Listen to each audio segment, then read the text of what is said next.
So April Turley, April, can you introduce yourself real quick to the group? So I'm April Turley. I'm the new director of the Commonwealth Commercialization Center. I've been here 45 days now, originally from Kentucky, but have been doing tech transfer in Florida for the last 14 years. I was the director of the University of South Florida for the last 5. So I'm glad to be back home and working with Ian to kind of bring in all those universities that don't have these services and giving them the opportunity to really, grow a program that'll work for them. All of which have alumni networks too of their own. So what I'm going to do, this is our open mic session. This is where anyone in the room can tell a story, can ask a question, we can talk to each other. I'm willing to pass this mic around however we want, and you can sort of raise ideas, thoughts, things that are happening in your university that you didn't get to share. And we'll do as much of this as we want, or as there's words and interest to go around, and then we'll grab some lunch. Someone actually asked me earlier while I was wearing a t-shirt why it's super bright.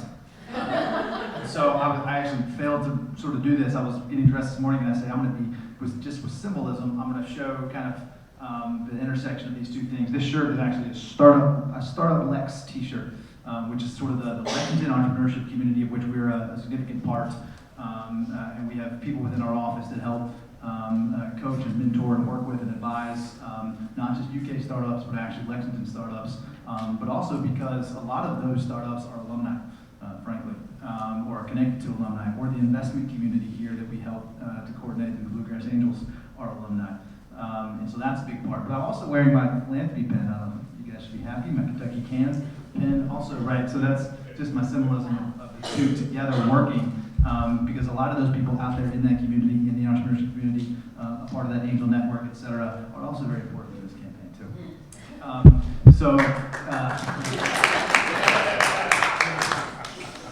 So let me workshop this. But to kick us off, I was going to ask April, who came from South Florida and just described a little bit. You heard a little bit about what South Florida has been doing with their Fast 56 program, but April comes from the tech transfer side, where she ran the tech transfer office there for a number of years. April, describe for us kind of what it was like at South Florida for you, and just your experience in general. This is a chance that I'd love to hear about, what it's like at lots of other universities.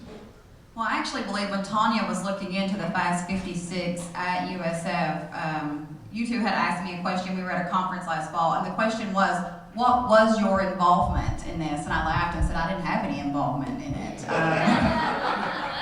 I'm not allowed to talk to alumni there. And, as she said, it's the Fast 56. USF was established in 1956 for students in the 60s. So they're alumni. We're not an old university. So limited alumni, you're not talking to them. And a lot of that had to do with funding coming into the university. So in Florida, they have preeminent universities with certain metrics that you have to hit. And one of those requirements is having an endowment of $500 million. And we weren't there. So there wasn't an opportunity to engage those alumni. So one of the things that, from our perspective, we looked at was, let's engage those future alumni. So the office that I was in, we were in an incubator. So within that, we set a space aside. We got funding from the county, and we started a student incubator. So with that, and it was a wide variety of companies that spanned from digital pathology to, I'm gonna bake some muffins. And one of the success stories out of that, we had a startup that was involved in nutraceuticals, but he also had a side business in health food. And I was able to connect a student company with one of our startups who actually brought her products into that company. So we're building relationships with future alumni in hopes that they'll come back and experience those types of things with the university in research. Yeah. Yep, and that's a key in research. And I think that's a critical thing to the C3 approach as well in a number of universities. I know Western Kentucky is represented here, and maybe some others. There's Cheryl up there. So definitely, new ways through commercialization, tech transfer, that type of endeavor to do this. Anyone else who has anything they would like to share about the university? Ideas, thoughts, concerns? I can obviously give another one. Please do, April. So I've been on the receiving end of a phone call from my CEO of a foundation saying, I need you to terminate a license agreement. I have somebody who's willing to give me a $5 to $10 million donation right now, but they want to license this patent that just issued. Uh-oh. So I went through the whole educational process. This is an exclusive license, and I talked to these people on the phone. I knew they were going to go to my foundation. I saw this happening, right? And I gave them a heads up. I didn't realize it was going to come back to being such a large donation, because when they called me on the phone, they offered me $2 million for it. So the price obviously went up. So that was a learning experience and a way to bridge our relationship a little bit more about the obligations that we were in with the contract. And unfortunately, we were not in a situation where that was going to happen. Where's my, is Alan here from U of L? I think he just... Who's got a tech transfer story where an alum actually took over a startup, not just a faculty member, or came to work for one? We've got a few. Yes. You're loud. You can do it. So yes, we actually had a student who started his own med device startup company, raised about $5 million plus in venture funding, about to get an exit, and he happened to meet one of his faculty members, and she was working on a lab on a chip device for an animal industry, and he liked it so much that he came to us and said, hey, can I get a license on this?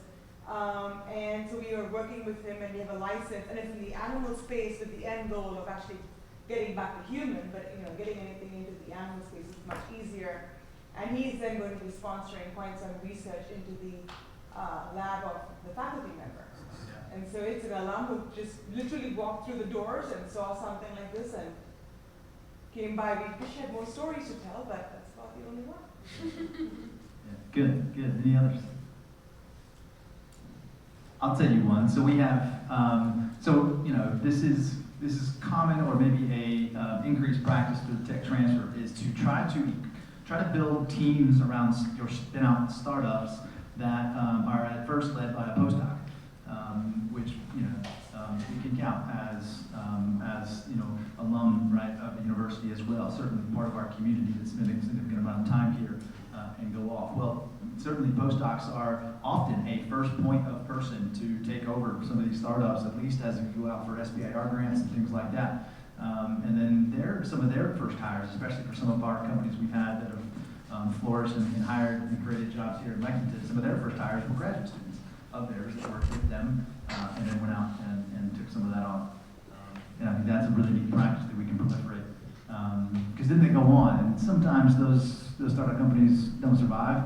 But that experience alone is a talent pool of talent, a pool of experience that we can try to tap into again. And we can connect. We can better sort of just monitor who those groups are, where they are, and start to create that list of alums with entrepreneurial experience.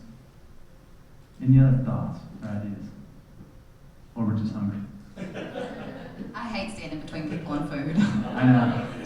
I just want to throw out too, for folks looking for an excuse to come to New Orleans, Autumn, which Ian is on the board of, is expanding the definition of tech transfer to include more of what I do, the corporate engagement stuff, fitting right with this. And they're going to run their first corporate engagement intensive, so a one-day intensive course teaching folks how to do business development, kind of from the academic side, on Monday, December 9th in New Orleans. And if you come down, you come over, have a cocktail. I have a place in the courtyard, in the French Quarter, but we'd love to have you all down. It's a great way to continue this dialogue too, and it's really geared towards folks who want to learn more about these kind of intersections we're talking about today. Awesome. I have a question about that, James. Yeah. I think one of the things that's stopping us at Indiana University is, we talk about the walls or the turf or whatever, but I don't think people actually think that's what they're doing. They just literally don't know how all the pieces fit together, and they don't know how to do that plus their real job. Right. Okay? And where I want to go to the knower, okay? Why me? Who else might be a better? How do we resolve that inside our institution about who exactly belongs in that part? Yeah, so I think it's anyone who wants to learn the skill set to be able to help with this. And that's where technology transfer used to be the people who patented and licensed and got things out. That is not what the definition now. You have your entrepreneurship people, you have philanthropy actually fits into that in a large part of ways. Your venture funds, it's much broader. So while I say I've left tech transfer, I've left what used to be tech transfer, but now I'm in what tech transfer is. Well, who do you expect to That's show right. up? So we're gonna, it's gonna be academics from across the spectrum. So it's geared more towards academics. We're gonna have companies presenting, but it is folks on the academic side who want to learn how to engage the corporate and investor realm more effectively in kind of the relationship aspect, not the patent licensing. It is how to pitch. As Sharon Simonis from Lilly will tell you, she's been here, I'm sure she'll tell everyone, the one sheet is dead. They want a pitch deck with 5 to 7 slides with data and things. We're gonna go through how to do that, how to do your homework, how to do partnering on campus and off campus at events, how to hold events, what metrics we should be looking at for things like these, and how to communicate and publicize them effectively. So it's really gonna take you through kind of the overview of that realm, this kind of emerging niche as opposed to what has been in the past, if that makes sense. I'm still wondering, should I send You someone should. from my office? Yeah, so I'd say it does intersect with, so it depends. Is the office going to be tasked with this, the tech transfer office at Indiana, or is it going to be a separate unit like mine? There's always going to be value for folks in traditional technology transfer. So when I say tech transfer, it's the old definition, but the new definition does include this. And in some places, this function is in a tech transfer office. In some places like Tulane, it's outside. So I guess it depends where you want that to lie, but it could be a great opportunity to bring somebody from advancement and yourself or somebody from the office and actually build that relationship, because it's really easy to build relationships in walls. I mean, it is, and you. 5 o'clock in a hurry. Exactly. Oh, you're making me sad. Sazerac, Prince 75, come on. But no, I think it is an opportunity to do that. It'll be fairly small, probably around 100 people, so it'll be a good opportunity to network and do that. That's awesome. All right, any last comments? Any other things to raise? Lunch is being set up out here for us, and so we're going to take